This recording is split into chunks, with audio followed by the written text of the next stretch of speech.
सलाम दोस्तों।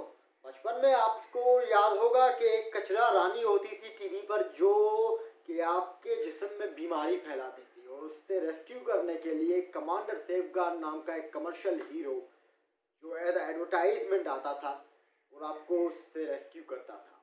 मगर सेफगार्ड वालों से कभी किसी ने ये नहीं पूछा कि यार साबुन तो आप देते हैं मगर जो उसके साथ रैपर आता है जो आने वाले 70 साल में भी डिकम्पोज नहीं होने वाला की कीमत कौन अदा करने वाला है। दोस्तों आज बात करेंगे हम कूड़े की। दुनिया में कूड़े का बहुत बड़ा मसला चल रहा है। लोगों को परेशानी है, लीडर्स को परेशानी है, मुल्कों को परेशानी है कि उनका कचरा, उनका कूड़ा किसी न किसी तरह से उनका जो गार्बेज है उसकी कोई सेटलमेंट हो जाए। शुरू करते हैं दोस्तों आज का टॉपिक। मगर शुरू करने से पहले गैर ज़रूरी बात ही सही पर कर देता हूँ कि अगर अभी तक आपने मेरा यूट्यूब चैनल सब्सक्राइब नहीं किया तो प्लीज़ सब्सक्राइब कर दीजिएगा और बेल आइकन के बटन को ज़रूर दबा दीजिएगा। जैसे ही नई वीडियोस आएंगी तो वो आपको पता चलेगा कि कौन कौन सी वीडियोस आने वाली हैं। तो चलिए, कहानी की शुरुआत 2017 के अंदर होती है दोस्तों, जब श्रीलंकन गवर्नमेंट ने बरतानिया को एक खत लिखा जिसमें ये कहा गया था कि भाईजान देखो यार, तुमसे कूड़ा मांगा था, राइट, तुमसे रिसाइकलेबल जो गार्बेज मांगा था, तुम लोगों ने क्या बेच दिया है? ये अस्पतालों के सामान बेच दिए हैं, ये बॉडी पार्ट्स बेच दिए हैं, ये क्या बेच दिए, डाइपर्स बेच दिए हैं। अब ये कहाँ से रिसाइकिल होंगे और किस तरह से दोबारा यूज़ हो सकते हैं? मगर बरतानिया ने इस चीज़ पर कोई खातिर ख्वाह किस्म का कोई जवाब वापस नहीं भेजा।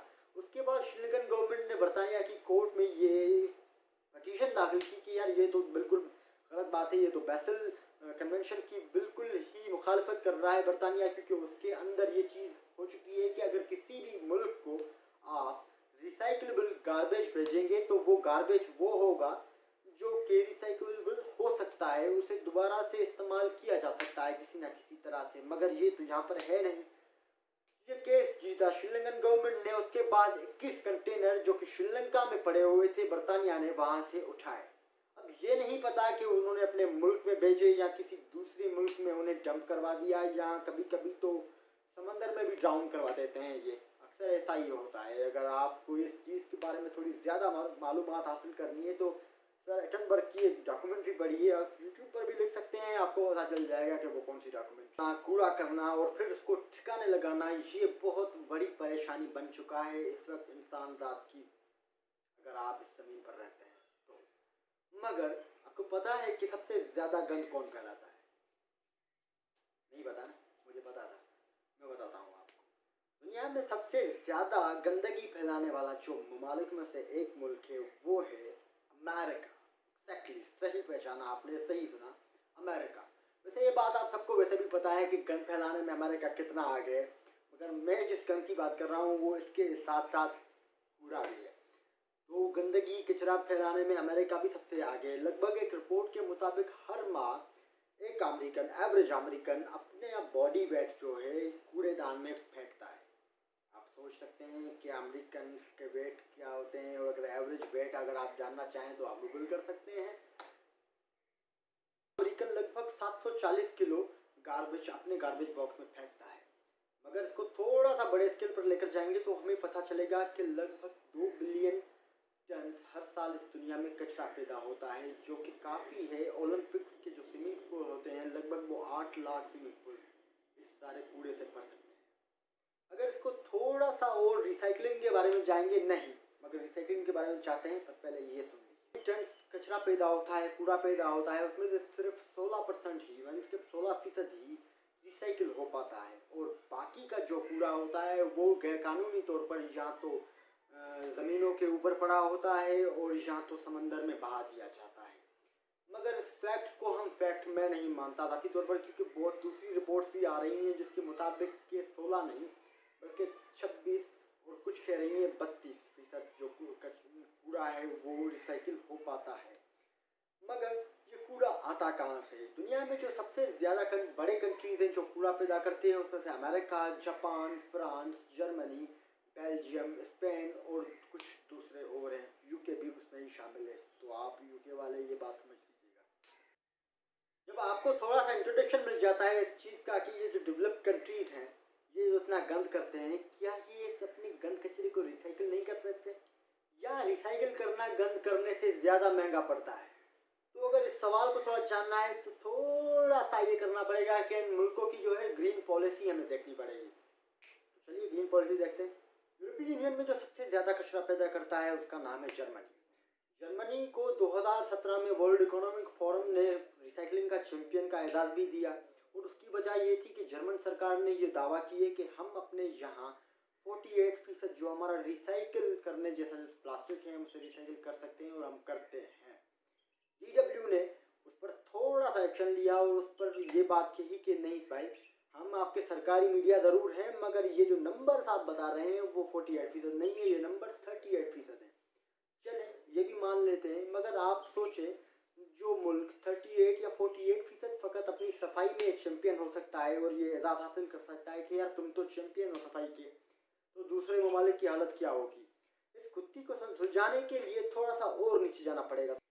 1950 में प्लास्टिक की जो मिकदार थी सारी दुनिया में वो लगभग 2 मिलियन मैट्रिक टन थी, और जैसे जैसे ये नंबर्स गुजरते गए, जैसे जैसे ये साल गुजरते गए, वैसे वैसे इस नंबर्स में भी बढ़ाई देखने को आई। 2015 के मुताबिक प्लास्टिक की जो इस दुनिया में मिकदार है वो 380 मिलियन मैट्रिक टन है। परेशानी की तो बात है यार, क्या करें। 1991 में सारी दुनिया एक कन्वेंशन पर राजी हुई जिसका नाम था बेसल कन्वेंशन। उसमें ये था कि यार देखो, आप किसी भी दुनिया में किसी भी मुल्क में अपना कूड़ा नहीं भेज सकते, ना ही बेच सकते हैं। उसकी बुनियादी वजह यह है कि आपको माहौल का ख्याल रखना है और माहौल को प्रिजर्व करने की कोशिश करनी है।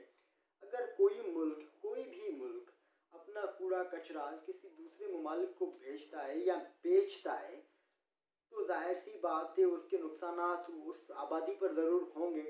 इस कन्वेंशन पे सारे लोग मुतहद हुए और उसके बाद ये चीज़ें चलना शुरू हुई, पर इसका मतलब ये नहीं कि दूसरी दुनिया ने कूड़ा भेजना या बेचना बंद कर दिया। दुनिया का सबसे बड़ा जो कूड़ा इंपोर्टर है वो चाइना था। 2017 से पहले चाइना सारी दुनिया से कूड़ा लेता था, और अगर आप चाइना की आबादी देख लेंगे तो उनके पास अपना भी बहुत बड़ा कूड़े का मिक़दार ज़रूर पैदा होता होगा, मगर वो फिर भी सारी दुनिया से कूड़ा खरीदता था और उससे फिर रिसाइकिल करके उससे दूसरी 2018 में चाइना ने सबको कहा कि देखो भाई ना, अब हमें दो आप इजाज़त, आप अपने लिए कोई दूसरी जगह ढूंढो यार, अपना तो काम हो गया, जितना कूड़ा खरीदना था खरीद लिया, बनाया, रिसाइकिल किया, बेच दिया, अमीर हो गए, अब ज़रूरत नहीं है। अब हम अपने माहौल को प्रिजर्व करना चाहते हैं, तो America, Spain, Belgium, Germany, UK को कोई दूसरी जगह ढूंढनी पड़ेगी कि वो अपना कूड़ा, जैसे ही 2018 में चाइना ने $2 बिलियन की इंडस्ट्री से हाथ निकाला, तो चाइनीज़ इंपोर्टर्स जो कि कूड़ा इंपोर्ट करते थे